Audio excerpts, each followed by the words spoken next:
Então vamos lá. Com nós hoje vamos falar sobre osteoporose. Sim. Então vamos lá, vamos falar de osteoporose. Bom, a osteoporose é uma doença que mostra a qualidade do osso. Então, falando um pouquinho do que é o normal, os nossos ossos, eles são continuamente formados. Então, algumas pessoas podem pensar que o osso, por ser uma estrutura mais densa, sólida, uma vez formado, ele é fixo, e a gente não tem nenhuma alteração na conformidade desse osso, mas não é verdade. O tempo todo o osso está sendo feito. Então, vide isso quando tem uma fratura, porque se fosse algo que, assim que consolidado, não tivesse mais nenhuma mudança, uma fratura não teria, todas as fraturas teriam que ser cirúrgicas, para colocar uma placa, um pino, para poder fazer a junção das estruturas que ficaram separadas. Mas não é isso que acontece. A gente consegue consolidar os ossos numa fratura, porque o osso ele é formado continuamente. Então, existem dois tipos de células envolvidas nesse processo, que são os osteoblastos, que são células que são fabricantes da matriz óssea, e os osteoclastos, que eles participam na absorção desse osso. A osteoporose é um desequilíbrio nesse ajuste por meio de alguns reguladores. Um deles é o paratormônio, que participa e faz com que os osteoclastos possam ter mais reabsorção óssea, levando à osteoporose. A calcitonina, que é um tipo de substância, os estrógenos, principalmente para as mulheres. Então, a osteoporose na mulher, ela vem já na fase da menopausa, onde essa fabricação de estrógeno cai drasticamente, deficiência de vitamina D e tem outros fatores também. Na menopausa, um dado interessante é que, instalada a menopausa, então, para as pessoas entenderem, a menopausa, que tem muitas mulheres que confundem o climatério com a menopausa. Eu não sou ginecologista, mas é o que eu falo, né? O geriatra tem que saber de tudo um pouco. Então, a mulher, primeiro ela entra no período do climatério, um ano sem ter nenhum sangramento vaginal, ela já pode ser considerada uma mulher menopausada. Nessa fase, há um declínio bem importante da produção de estrógeno, que é um hormônio feminino, e também com a atrofia dos ovários, é um processo que vai acontecendo ao longo do período de um tempo, depois da menopausa. E essa diminuição de estrógeno é um dos maiores fatores para a osteoporose. Então, o maior diagnóstico são das osteoporoses pós-menopausa. E cerca de 0,3% a 0,5% ao ano de declínio ósseo para essas mulheres menopausadas, num período de 5 a 7 anos. Então, de 5 a 7 anos, de 0,3% a 0,5% ao ano, pode ter uma redução da densidade óssea para essas mulheres, que desacelera depois desse período dos 7 anos. Então, pode ter uma perda óssea, mas é menor do que o anterior. A maior preocupação da osteoporose são as fraturas e as dores, que... Ficou bonitinha.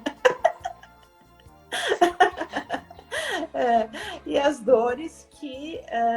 Oi, Fê! São as dores que a pessoa que tem osteoporose apresenta pela porosidade do osso. Então, quando eu quero explicar para as pacientes o que é osteoporose, eu falo, olha, pensa mais ou menos numa bucha vegetal. A bucha vegetal, ela é toda cheia de furinho. O osso osteoporótico, ele fica mais ou menos nessa configuração.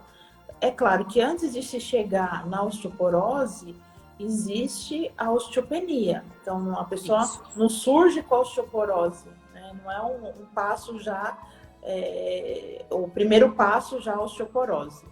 A primeira pessoa tem a osteopenia, que seria o osso um pouco mais fraco, que os maiores fatores, às vezes, deficiência de cálcio e de vitamina D, né, associada ao estrógeno. Eu até trouxe, porque a osteoporose, embora a gente consiga enxergá-la nas radiografias, é possível, numa radiografia de coluna, de fêmur, até de mãos, a gente conseguir ver essa rarefação óssea, que é assim que aparece na descrição do laudo. O diagnóstico é fechado por duas hipóteses. Ou o paciente que tem muitas fraturas, cai e já fratura, com a idade, né, claro, associada, e com o exame da densitometria óssea. O exame da densitometria óssea é um exame simples de ser feito, ele é rápido, é indolor. A pessoa deita numa maca, tem um aparelho que passa como se fosse um scan em determinados ossos. Os mais frequentes que são pesquisados é o da coluna e do colo do fêmur. Pode ser feito do rádio, das mãos, enfim, né? Tem outros, por exemplo, da parte distal do rádio, geralmente é pedido para uma osteoporose de origem secundária, por exemplo, do hiperparatiroidismo, onde a absorção óssea é intensa e a pessoa leva esse quadro de osteoporose sem incompatível, às vezes, com a idade e com esse desarranjo hormonal, que são essas causas secundárias, que a pessoa que tem osteomalácia, deficiência importante de vitamina D, que isso é algo importante de se falar, porque dentro dos limites de referência da vitamina D, tem a faixa que está em insuficiência e tem a faixa de deficiência. Então, precisa ficar bem claro para as pessoas que quem está insuficiente não está com deficiência. Pode ser suplementado. Para os idosos, é preconizado que eles fiquem ali entre 40 e 60. Quer dizer que passa da faixa de referência dos laboratórios, que é 30. Então, se alguém vier com exame de vitamina D, é difícil, eu nunca peguei. Mas se alguma paciente chegar com exame de 50 de vitamina D, a gente tem que dar parabéns para ela. Porque normalmente ser mulher já é igualzinho à deficiência de vitamina D. Nós já temos, se eu dosar agora a minha taxa de vitamina D, a sua, de todas as mulheres que estão assistindo, provavelmente vai vir num grau de insuficiência e algumas vão vir com deficiência. Talvez uma aí seja premiada e fique na faixa da normalidade. Hoje, para o idoso, então, é preconizado que fique acima dos 40 e abaixo dos 60. Para a população em geral, 30. Eu posso te perguntando umas coisas? Claro, com certeza. Então, vamos lá. Quando a vitamina D está muito baixa, que a gente pega de uma pessoa, por exemplo, que a vitamina D deu 4, 8, você acha que vale a pena a gente fazer injetável? Olha, eu não faço medicação injetável, no suplemento dessa forma. O máximo que eu uso, às vezes, é uma dose de vitamina C para alguns pacientes específicos, mas não para o caso de insuficiência de vitamina D, porque eles competem, inclusive. A vitamina C não compete, ela facilita a absorção da vitamina D, desculpa. O que compete é o cálcio. O cálcio, ele compete com ferro, então a absorção dele é um pouco mais complicada com um ferro, não com a vitamina D. Eu confundi aí as vitaminas. Eu faço uma dose de ataque por 4 semanas, de 4 a 6 semanas. Oi, Carol! De 4 a 6 semanas e repito o exame de vitamina D e depois eu ajusto uma dose de manutenção, porque a vitamina D, assim como a B12, ela não demora para subir. Não é algo que, eu faço 2 meses de vitamina D e não sobe. Tem alguns casos que os pacientes são mais, o organismo um pouco mais resistente de levar a faixa de normalidade da vitamina D. Mas, no geral, os pacientes têm uma reposição rápida. Então, a via oral é sempre a minha via de escolha. Eu não faço prescrição de injetável para esse tipo de patologia. Eu não E prescrevo. você vê também a importância de fazer associado, que hoje tem muitos medicamentos que está tudo junto. A vitamina D, o magnésio, a K2, né? Você acha que isso é importante dentro de um contexto para a suplementação da vitamina D? Da vitamina D, não. Por causa do cálcio. Para a gente absorver melhor esse cálcio. Isso daí é algo interessante que você perguntou. A pessoa com deficiência, a importância é repor essa vitamina D. É claro que se o médico consegue ter a dosagem de magnésio, do cálcio, da vitamina D, da vitamina K, se você consegue ter a dosagem desses itens para poder fazer uma reposição mais orientada, é sempre o ideal. Por quê? Principalmente eu digo em relação ao cálcio. Antes as formulinhas já vinham, a formulinha básica já vinha lá, 600 miligramas de cálcio, do cálcio normal, né? Porque hoje a gente já tem o citrato de cálcio, que a absorção dele é bem melhor, com 800 unidades internacionais de vitamina D. Porque o que se preconiza como a dose de manutenção seria essa. Mas, se o paciente tem um cálcio dentro de uma faixa de normalidade, ou beirando já o limite superior, não tem por que eu fazer essa reposição de cálcio. Mesmo porque esse cálcio vai ficar perdido ali no sangue, ele pode se depositar em outras estruturas, por exemplo, as artérias, levando ao endurecimento dessa artéria, a alteração de válvula, de coração. A calcificação bem, ele gosta bastante de ficar na mitral, né? Sim, sim. E assim, a insuficiência mitral é um distúrbio comum cardíaco, mas eles geralmente são leves. Se entra para a fase já moderada, o paciente já tem sintoma importante. Então, o cálcio tem que ter um pouquinho mais de cuidado para suplementar, se realmente se é necessário essa suplementação. Então, a pessoa pode tomar leite, comer queijo, enfim. E dentro da sua experiência, você acha que vale a pena a gente avaliar o cálcio sérico ou o cálcio iônico? O cálcio, geralmente eu peço os dois quando eu posso. Certo. Mas o cálcio iônico, ele é um exame que o jeito da coleta dele, do armazenamento, do processamento da informação é diferente do cálcio sérico. Então, nem todo laboratório processa de uma maneira correta, adequada o cálcio iônico, porque ele é mais volátil, assim, o jeito do armazenamento, enfim. Ele vê mais. Então você acha que às vezes ele pode dar um falso positivo ou um falso negativo? Geralmente vem dentro do valor de normalidade. Mas ele pega os íons de cálcio, né? Do que é a molécula mesmo de cálcio que vem na parte sérica. Mas se for possível, pode ser pedido os dois. Certo.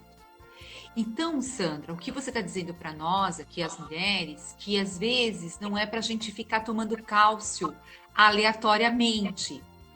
Porque o que eu vejo como protocolo entrou na menopausa ou no climatério, já se prescreve cálcio, independente de haver uma avaliação ou não, se essa pessoa tem ou não necessidade dessa suplementação. Sim. Eu sou muito partidária da mesma ideia que você. Por isso que é importante o paciente ter um segmento regular. porque o médico, o nutricionista, consegue fazer esse acompanhamento. Fala, olha, não vamos suplementar só a vitamina D. Ou não, o cálcio está lá no normal, mas no limite inferior, então vamos dar um aporte de cálcio também. Os pacientes têm muito costume de falar assim, não tem uma vitamina para eu tomar, porque, não sei, eu tô meio desanimada. As pessoas acham assim que a vitamina, pessoal, é uma suplementação ou uma manutenção para quem tem alguma deficiência alimentar. Mas, no geral, se a pessoa tem uma boa alimentação, os exames estão ok, não tem necessidade de suplementar, de ficar tomando polivitamínico. Às vezes você pega o hemograma, tá ótimo, não tem baixa de leucócitos, ferro tá ok, cálcio tá ok, vitamina D tá bem. Para que vai ficar fazendo essas reposições de íons, de minerais, de vitamina? Às vezes é desnecessário isso. Aí, Sandra, já tem uma pergunta aqui da Viviane, lá da Doroteia. Quando você acha que a gente deve começar a avaliar o cálcio? Em que idade? O boom da nossa matriz óssea é a partir dos 30 anos, quando tá assim tudo florido, né? Vamos colocar assim. Tá. Então você acha que a partir dos 30 a gente já pode pedir cálcio? Não precisa. Não. Assim, aos 30 anos a pessoa tá numa idade óssea boa. É isso que eu quero dizer para quem, pra os jovens que estiverem nos assistindo. Geralmente, o exame de cálcio a gente pede, no caso das mulheres, no período de climatério, que é onde as alterações hormonais estão mais proeminentes. Então, fazer essa dosagem nesse período é importante. A gente dosa também o cálcio para os pacientes que têm algum transtorno cardíaco, porque ele é um íon, né? Então, é importante também fazer essa dosagem para os pacientes, às vezes, hipertenso, diabético, eles entram na nossa rotina do exame de cálcio também. Assim como a gente pede potássio, sódio, mas seguramente, assim, a partir dos 50 anos, para quem nunca fez, eu acho que vale a pena já iniciar um pedido de cálcio, tanto para homem quanto para mulher. É que os homens têm menos deficiência de vitamina D do que as mulheres. Sim. Você acha que existe algum sintoma da falta de cálcio? Sim, o sintoma tem uma doença que chama condromalácia, que está envolvida tanto a deficiência de cálcio quanto de vitamina D. É uma causa secundária de osteoporose. Então, a deficiência de cálcio, ela pode causar também algum transtorno cardíaco e na parte óssea. Por quê? Se você tem deficiência de cálcio e essa matriz óssea que está tentando se fazer, né, que ela, igual eu expliquei no começo, ela fica o tempo todo ali sendo produzida. Ela precisa de material para que isso aconteça. Só que ao mesmo tempo que tem a matriz óssea sendo feita, tem a parte sendo absorvida. Então, isso gera o desequilíbrio e pode acelerar o processo da perda de qualidade desse osso, levando à osteopenia, por exemplo. Não direto à osteoporose, mas à osteopenia, sim. Sim, porque, como você explicou, a osteopenia é um grau antes da osteoporose. Sim, é uma faixa intermediária da normalidade, ele está no meio entre a normalidade e a osteoporose. Tá, mas assim, Sandra, fisicamente a pessoa não tem nenhum sintoma dessa falta de cálcio. Depende da deficiência. Depende? Depende. Então, se for uma deficiência de cálcio importante, a pessoa vai para o hospital. E lá eles vão descobrir que é deficiência de cálcio. Porque, como eu expliquei, o cálcio é um íon. Então, ele participa não só da parte óssea, mas da regulação do coração. Então, ele tem uma participação na regulação da bomba do sódio e potássio lá. Sim. Então, a pessoa é um quadro grave, inclusive. Tem que ser levado... A pessoa vai ter sintoma importante. Então, Graças a Deus, Então, isso não é uma frequência. Às vezes, os pacientes hepatopatas mais graves, eles às vezes têm algumas intercorrências por deficiência de cálcio, e aí precisa ser feito a correção por veia, IV, não tem reposição oral nesses casos, quando é mais grave. É diferente entendi. assim, o paciente está no limite inferior do cálcio, então vamos repor o cálcio. A gente não vai ver nenhum exame drástico do cálcio como a gente vê da vitamina D, que a pessoa pode ter, igual você citou, 4 de vitamina D e ela pode sentir algumas coisas que não estejam, que ela não coloque como relação direta com essa deficiência. Às vezes uma queda de imunidade, alteração de cabelo. Então a pessoa não faz uma ligação que ela nem sabe que ela está com essa deficiência de vitamina D. Agora o cálcio Entendi. já é diferente. A pessoa com deficiência importante de cálcio é um quadro grave. É um quadro de emergência. Eu vou ver se eu consigo mostrar aqui, aí você vai, vamos ver se vai dar certo o que eu tô com ideia. Olha, opa, aqui. Olha, tem um quadrinho, Sandra, bem legal, para a gente mostrar para elas, quando a gente come a vitamina D, quais são os caminhos que ela faz. Você consegue enxergar ou tá muito pequeno? Não, tá bem pequeno. É, assim você consegue? Peraí que eu posso tentar aumentar aqui. Para você, porque você também falou de uma coisa muito importante, que é o paratormônio, né? Sim, ele é um dos É que, é que, reguladores. é que nós da área, a gente sempre faz algumas associações. Por exemplo, se a vitamina D está muito baixa, o paratormônio vai estar alto. Você acha que vai estar assim? Você acha que você faz essas associações? Sim. Porque é um hormônio que as pessoas quase não pedem, não sei, eu quase não vejo paratormônio. Eu peço Você que pede? na geriatria o paratormônio é um hormônio bem pedido. Ah, é? Sim, na geriatria é pedido justamente até para avaliar essa causa secundária de osteoporose e tem outras doenças também associadas ao paratormônio e a gente termina pedindo.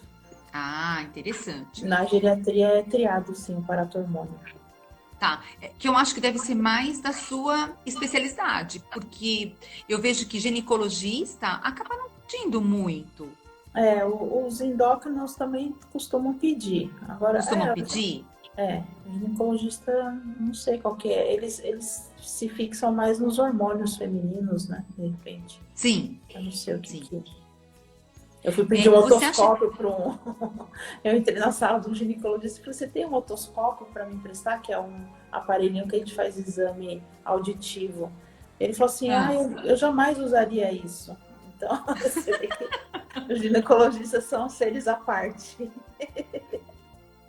Você acha que a osteopenia, a osteoporose é uma doença específica de mulheres? Não, eu tenho poucos Não. pacientes homens com osteoporose, mas eu tenho pacientes homens com osteoporose também. Às vezes um hipogonadismo. O hipogonadismo, que é essa redução dos hormônios dos nossos caracteres femininos e masculinos, eles também têm uma diminuição no homem, né? Na fase da andropausa, que a gente fala no masculino, né? Mas a pior baixa está nas mulheres. A maior população com osteopenia e osteoporose é o público feminino, mas o homem também é atingido. Eu tenho pacientes que eu trato de osteoporose. Mas um percentual bem pequeno, né? Bem menor, sim. Eu tenho bem 2 menor. de todos que eu cuido. De todos que você cuida, né? Agora, também eu não sei se isso é subdiagnosticado, porque não é de praxe o médico pedir densitometria óssea para o homem. Então, não sei se se está subdiagnosticado. Eu também concordo, falar. Sandra. Nunca vi, assim, nunca peguei. A nossa preocupação é pedir para a mulher. A gente não se preocupa em pedir para o homem. Sim. Sim. Você faz alguma associação de uma melhor absorção de vitamina D?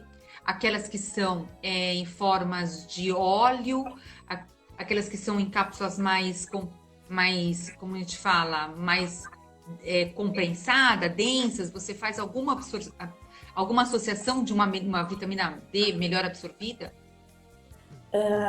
Eu faço que a melhor via que for melhor para o paciente, porque os pacientes geriátricos às vezes têm dificuldade de deglutir cápsulas.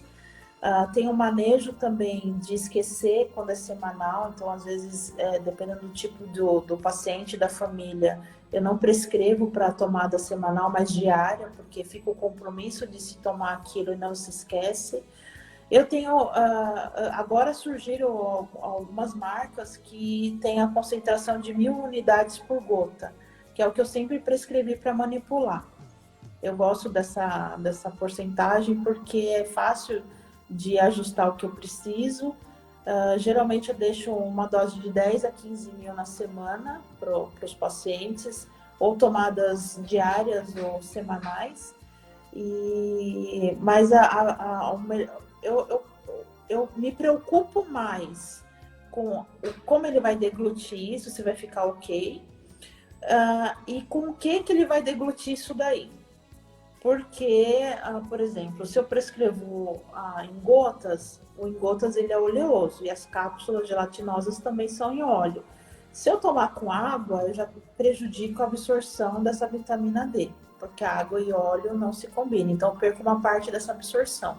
Então, como eu prescrevo muito em óleo, eu coloco para os pacientes que eles tomem essa cápsula ou as gotinhas após uma refeição, principalmente o almoço, por exemplo, ou café da manhã, se for um café mais rico, né? Agora, se a pessoa às vezes só toma um golinho de café, então depois do almoço, por quê? Tem partículas de gordura que vão facilitar a absorção desse óleo. Agora, se for o comprimido sem o óleo, pode ser tomado de qualquer maneira, mas geralmente a vitamina D ela vem com conteúdo oleoso. Então, isso é uma coisa também muito importante da gente ressaltar, né, Sandra? Porque como é uma vitamina lipossolúvel, ela é mais absorvida em meio gorduroso. Então, isso que as pessoas têm que entender. Às vezes, a gente, na hora de comprar, qual é a observação? Então, pode ser em gota, principalmente para aquele idoso que já toma muita medicação. Em gota é uma alternativa bem interessante. E para aquela pessoa que não é tão idosa, que quer tomar, na verdade, a vitamina D, sempre procurar veículo oleoso, porque ela vai ter uma melhor absorção. E eu também sou que nem você, eu também sempre prescrevo na hora do almoço, porque eu acho que tem mais vitaminas lipossolúveis e ele vai ter uma melhor absorção. Eu acho que isso é muito importante. Sim. Porque o café da manhã é muito pobre mesmo em gorduras lipossolúveis, né? Só quando a gente vai pro hotel. Isso mesmo. Mas no dia a dia, não. E aí, pensando realmente no idoso, as cápsulas são bem pequenininhas, acaba sendo bem interessante, assim. Eu acho que acaba tendo uma boa adesão. Você não vê isso também? Sim. Se não tem nenhum problema de deglutição, porque essas pequenininhas são um problema e as grandes também. Mas se não tem problema de deglutição, não vejo por que não tomar.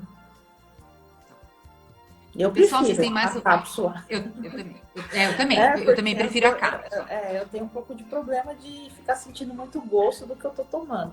Então, eu prefiro a cápsula. Você vê alguma associação também da vitamina D com pacientes com depressão? Com certeza. Com certeza. Hoje a vitamina D, que está na moda aí, mas tudo que entra na moda é interessante porque quando se fala muito, tem-se a oportunidade de se conhecer melhor sobre esse assunto e também de que as pessoas que não são da área consigam ter acesso a essas informações. Então hoje a vitamina D saiu daquele escopo do osso. Vitamina D, osso, vitamina D, osso. Não, a vitamina D, ela participa do sistema imunológico, vide o Covid. Já todos os meus idosos eu prescrevo, eu não deixo de prescrever a vitamina D numa dose um pouquinho superior para o aumento de imunidade. Ela participa em vários processos regulatórios, Na parte da depressão, ela também tem ajuste de neurotransmissor. Então, eu falo assim, a vitamina D e o sol, né? Quem pode tomar o sol, já tem estudos mostrando que o quão bem o sol faz, e eu sou prova viva disso, porque quando eu não estou muito legal, quem me conhece sabe, eu não estou muito legal, eu falo, eu vou tomar sol.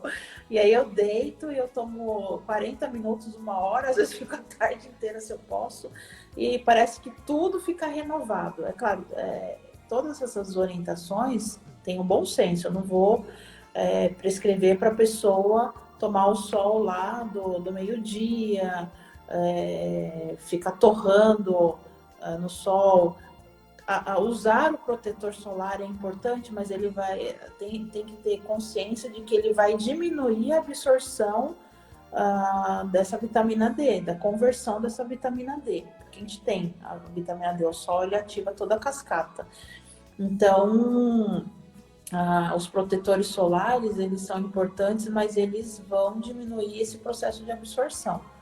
Então, procurar quem precisa mesmo e quer repor pela vitamina, pelo sol, por exemplo, seria interessante que tomasse o sol no período realmente que fizesse menos mal, que é o que a gente coloca para as crianças tomarem, porque aí não há necessidade desse filtro de proteção solar, então a pessoa fica totalmente exposta à radiação. Agora, o sol que já passa das 10 horas, eu não falo nem para a pessoa tomar o sol depois das 16, porque ele continua ainda muito forte. O perfil do nosso sol, ele mudou, porque a camada de ozônio nossa está bem mais delgada, então não é como antigamente, que as orientações, o sol até as 10 da manhã, depois das 4 da tarde. Hoje você vê no período do verão, 4 da tarde, o sol está rachando. Então, não recomendo que um idoso que já tem a pele mais frágil, a capilarização também dele é mais frágil, que ele fique exposto a esse sol. É meia horinha, banho de sol mesmo. Mas o sol é, assim como colocar aí vitamina D é vida, o sol é vida. Ele ajuda em muita coisa, o sol. Você tem um protocolo de que idade você começa a pedir densiometria? Só lá, depois dos 50? Ou você acha que a gente pode começar a pedir, por exemplo, uma densiometria quando a gente fizer 40 anos? Não. Tem casos específicos para se solicitar a densitometria óssea em pacientes mais jovens. Então, vamos supor, hoje em dia, por exemplo, existem muitos casos de endometriose. A gente sabe que a endometriose é uma doença autoimune e que tem um fundo emocional muito importante. Então, os pacientes, hoje, a população mais jovem, principalmente as mulheres, o perfil do que elas pensam para si em relação à vida é muito diferente até da minha época, que não estou tão assim atrás delas, né? Mas já é uma diferença de idade. Então, a endometriose é uma doença que a incidência dela na população feminina mais jovem tem aumentado cada vez mais, é uma das causas de infertilidade. O tratamento para endometriose tem uma medicação que tem que ser feito o controle por meio de densitometria óssea, porque ela leva a uma osteopenia ou mesmo uma osteoporose. Então, em pacientes mais jovens, vai ser triado se ela faz uso de alguma medicação que mexa nessa cascata do osso. Normalmente, se pede acima dos 60 anos, 65 anos. Essa é a recomendação para se pedir. Não é porque a pessoa entrou na menopausa que dali um ano ela já está com osteoporose. Não é assim que funciona. Se o médico quiser ter uma densitometria de controle, ok. Né? Mas veio normal, dali 2 anos você reavalia. Não é algo que você vai ficar pedindo anualmente, a não ser que o paciente esteja numa fase de osteopenia próximo da osteoporose. Então, essa paciente que tem essa endometriose, ela tem que avaliar essa densiometria com mais cedo na vida dela, porque ele realmente faz um gatilho. Se o médico prescrever medicação que mexa nessa cascata. Vamos Certo. supor, eu tenho endometriose e o médico não fez nenhum tratamento, ele vai fazer um tratamento cirúrgico, eu não tenho necessidade de fazer densitometria óssea. Tá. É só por intervenção medicamentosa que mexa nessa cascata, então tem que ser feito o controle. Tá. Com relação ainda à osteoporose, as mulheres com câncer de seio, que toma o medicamento regular lá para o tratamento. Mais jovens, porque agora a gente tem tido uma incidência de mulheres muito jovens, às vezes na faixa dos 20, 30 anos, com câncer de mama. Você acha que também isso já é um protocolo instalado de pedir densitometria para essas mulheres? Sim, porque a medicação mexe com esse processo de reabsorção óssea. Então, são exames de controle. Tá. Sim. Então, Sandra, o que você acha assim? Então, o que é importante hoje a pessoa pensar quando a gente fala de osteoporose, osteopenia? O que ela tem que pensar na vida dela, que é super importante, fundamental? Não ser sedentária. Okay. Não ser sedentária porque o osso, ele precisa de descarga de peso para ele ficar dentro da constituição e ter esse processo de reabsorção e de formação de uma forma adequada. Então, quanto mais sentado você fica, menos descarga de peso você tem. Porque a descarga de peso é quando você fica em pé ou você faz alguma atividade. Então, o paciente se movimentar o máximo que seja possível numa atividade física, checar os níveis de vitamina D, tomar sol sempre que possível, manter um bom controle do seu quadro ginecológico, saber as alterações com a mulher que já está próximo do climatério, já fazer um controle melhor com o geriatra. Eu já falei na primeira live, geriatria a partir dos 40 anos. Então, o geriatra, eu falo isso para todas as minhas consultas. E aí, os filhos que vêm junto falam: ai meu Deus, já está na hora de eu passar. Então, eu falei: passe para poder conseguir evitar o que a sua mãe tem, para você não ficar igual, né? Amenizar alguma coisa. Então, a mulher que já está no período de climatério, fazer esse acompanhamento com o geriatra e com o ginecologista. Atividade física, reposição de vitamina D, uma boa alimentação, boa hidratação, coisas que são recomendações assim para prevenção e melhoria de quase tudo, né? Então, são dicas importantes. Pode falar. Não, é que eu trouxe só para eu trouxe só para eu imprimir, na verdade, para mostrar para o pessoal como que é a imagem do laudo, muito legal, né, da densitometria óssea. Então, aqui é o colo do fêmur e tem o da coluna. Geralmente é de L1 até L4 que é feito o exame. E aqui são os gráficos, né? Deixa eu ver se eu não fico com a mão. Aqui são os gráficos, então essa faixa vermelha, a faixa já de osteoporose, a faixa amarela, a faixa de osteopenia e a faixa verde de normalidade. Então, até pela própria foto, o médico às vezes já consegue ver o osso floculado. A gente consegue ver a parte de ar dentro dessa camada aí óssea. Então, é um exame bem legal para se ver. Eu acho super importante fazer a densitometria. Às vezes os ginecologistas não gostam de solicitar, mas a gente tem que pedir. Pode pedir. Né? A gente chega e fala: não, eu quero fazer. Não, porque eu quero saber. Se for paciente... se não for caso, que o ginecologista explique, então, por que não é preciso fazer. Porque às vezes algum paciente também me pede exame que eu explico: olha, não é o momento, é assim, assado. Então, tudo tem do jeito certo. E você acha que existe alguma coisa no hábito alimentar das pessoas, pela sua prática clínica, que vai desmineralizando esse osso, que vai tirando, ele vai ficando mais poroso? Os refrigerantes tem bastante fósforo, tem bastante sódio, as besteiras em geral, os itens alimentares que tem muito conservante, isso daí pode prejudicar. e é o que mais se consome. Isso, exatamente. O que mais se consome. Porque o cara Exato. vai lá, pega uma lasanha, que sabe-se lá como foi feita, enfia no micro-ondas, 5 minutos ele tem uma lasanha para comer, cheia de conservante, tudo, desde a massa até o molho. Sim. Tem uma pergunta aqui da Sil, ela quer saber se a osteoporose pode ser reversível. Não. O que pode ser feito é manter estável a degeneração óssea.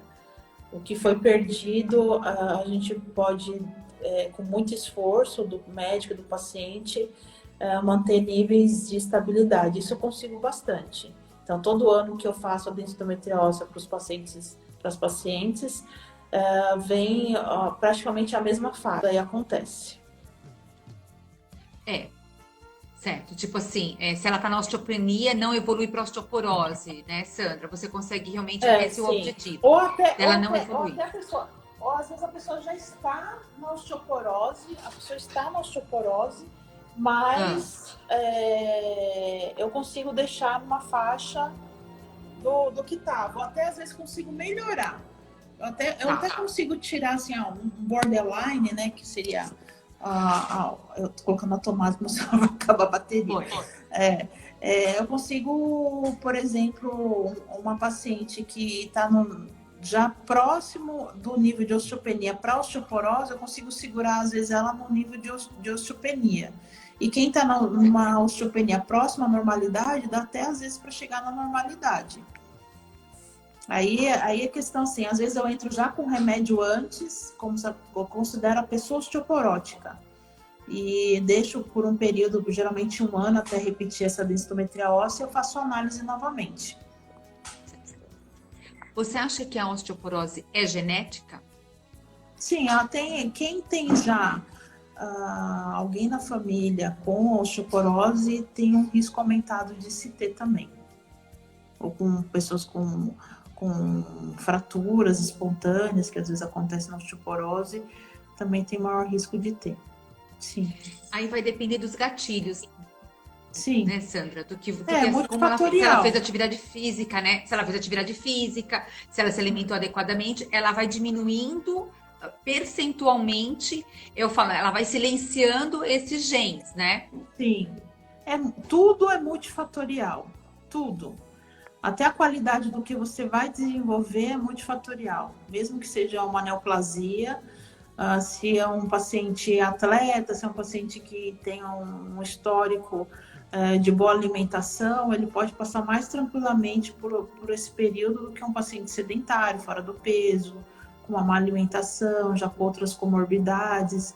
Então, tudo é multifatorial, não tem uma coisa que seja exclusiva. Hoje em dia não tem mais. Até o próprio estresse atrapalha na regulação de muita coisa, a ansiedade e o estresse.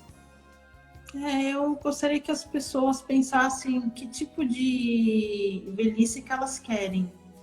Principalmente quem for um paciente novo hoje, que está entre seus 30 e 50 anos de idade, que refletisse que tipo de terceira idade que ele quer vivenciar. Né? Se ele quer ser tipo um Abílio Diniz, né? Que aos 84 anos o cara é o cara. Né? Simplesmente ele acorda às 5 da manhã e corre, sei lá, quantos mil quilômetros, né? Ou se ele vai ser aquele idoso que vai usar um dispositivo para andar, vai ficar sempre cheio de dor. Porque pensar no que você quer para o seu futuro é o que vai nortear o que você vai fazer agora. Tanto na parte emocional, que eu considero quase 90%, você ter uma vida emocional saudável, acho que até seria um tema interessante para a gente conversar sobre uma vida emocional saudável, como que a gente consegue fazer isso. E deixa eu ver, que tem como beber cálcio, comprimido, repor. E quem que é? Não consegui ver o nome. É a Juliana. Oi, Juliana, boa noite, tudo bem? Você é novinha, 45 anos, precisaria dosar a sua taxa de vitamina D e de cálcio para fazer a reposição do jeito correto. Às vezes você não precisa repor cálcio, só a vitamina D. Mas o cálcio dá para fazer por sachê, dá para fazer por comprimido. O mais comum são os comprimidos para reposição. Manutenção quase, né? Porque é difícil a pessoa ter uma deficiência de cálcio. E hoje a gente também desmistificou um pouco essa coisa do consumo do leite, porque a gente tem outros alimentos, fontes de cálcio. Um brócolis é fonte de Então, cálcio. as folhas verdes escuras, Isso, cálcio, a gente ferro. Isso. Né? Então, as pessoas que não tomam leite, até porque o leite também depende da qualidade desse leite, ele não vai ter absolutamente nada de cálcio. Então, a gente tem outras fontes muito mais E tem os veganos, saudáveis. Né? Isso, né? Sim. Fontes mais seguras. Principalmente que a gente pode comprar um alimento orgânico, a gente sabe realmente qual vai ser a procedência, então, com certeza, a gente vai ter uma absorção muito melhor realmente desse cálcio. E é o que a doutora falou, Ju, se precisar, a gente pode até mensurar. Se não, não tem problema nenhum. A gente precisa ver se precisa prescrever ou não. Então, as pessoas que não tomam leite, não precisam ficar... verdura. Isso, precisa comer verdura. A gente não precisa ficar angustiado. A gente consegue repor isso de uma outra maneira. Sim, é fácil de repor. Comendo bem, sim, você repõe tudo. A gente tem falado muito nessa comida de verdade. Né, Sandra? Sim. Uma pergunta interessante. Acima dos 80 anos. Isso. Sim, porque... Será que é o Ricardo? É você, Ricardo, que está aí? O Ricardo, ele é dono da Casa Bonsai. Isso, aqui em Piracicaba. Olá, prazer em conhecê-lo. E tem os nossos idosozinhos, bonitinhos lá. Com nenhum Covid lá, nenhum caso. Parabéns, a palminha para você. Sim, os octogenários são os grandes idosos, eles inspiram um pouquinho mais de cuidado, porque a metabolização de tudo é diferenciada. Então, esses pacientes têm que fazer parte da rotina, o médico que toma conta da instituição, ele tem que pedir de rotina a vitamina D, o cálcio, magnésio, a vitamina B12. Então, faz parte do protocolo dos pacientes acima dos 80 anos, que hoje é uma coisa bem comum, uns 80, 90, 100 anos. Tem um paciente de 102 anos. Então, faz parte da rotina pedir essas vitaminas, esses minerais. Precisa sim. Certo. Olá, ele vai estar segunda-feira. Qual rádio? Isso. Porque eu preciso ver aqui em Tu. Então, põe aí, Ricardo, que eu não entendo nada disso.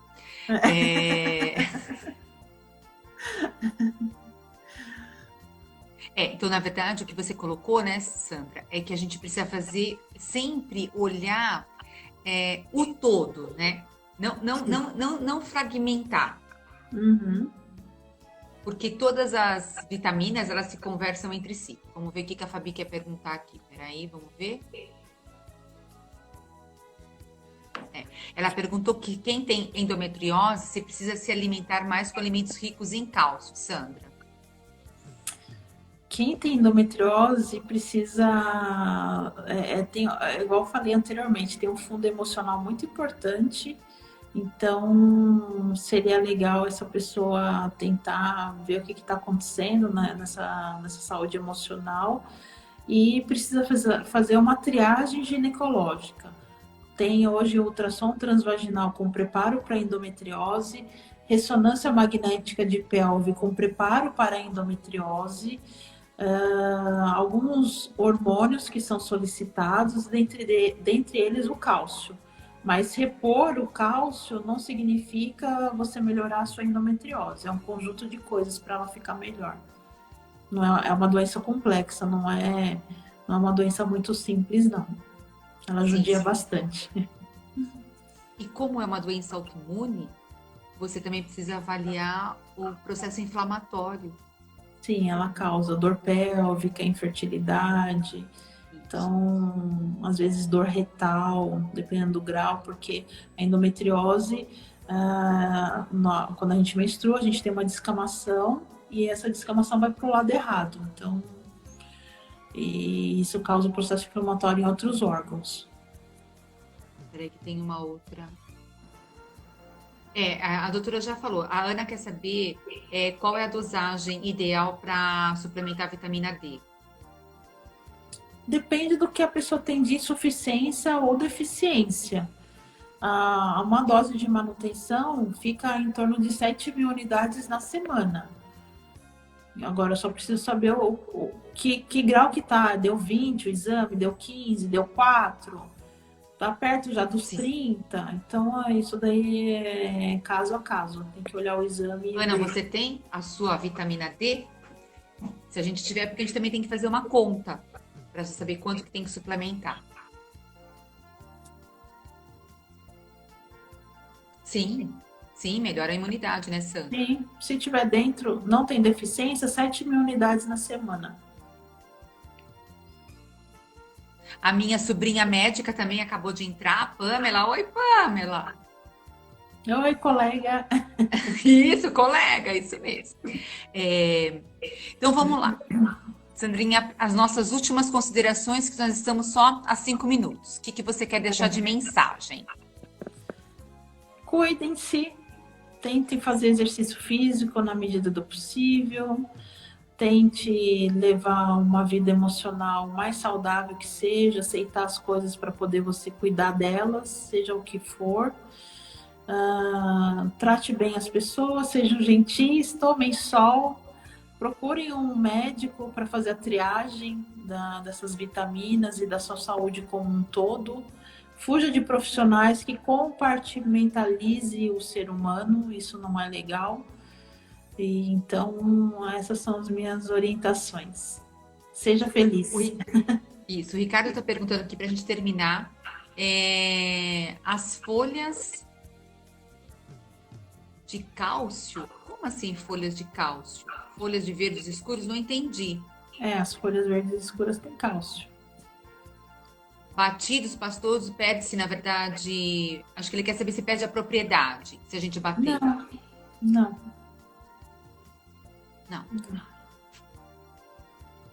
Não sei se era essa a pergunta, Ricardo. Acho que foi isso que eu entendi. As folhas, cálcio, batidos, como pastoso, perde-se muito na dieta do idoso? Não. Perde mais o processo de cozimento mesmo, às vezes, algumas propriedades. Mas a forma como ela é administrada em sólido pastoso não influencia. E também, isso, as verdes escuras. E também vai perder um pouco a fibra. Quando Sim. bate, vai perder fibra. É que idosinho acima de 80 anos tem dificuldade de deglutição, às vezes já tem declínio cognitivo, tem um monte de coisinha aí associada, né? Então, os pastosos... Às vezes não tem dentição. Também, então é comum um alimento pastoso.